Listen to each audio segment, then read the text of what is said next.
Technology's future presents both opportunities and threats to humanity. The way we decide to create and manage it will have a major impact on it.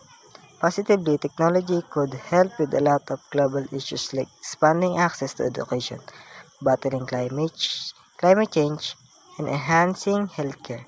Technological advancements in areas such as biotechnology, artificial intelligence, and renewable energy have the potential to improve living standards and address urgent issues. On the other hand, technology also has a number of serious risks, such as potential for issue of powerful tools, employment displacement, and privacy problems.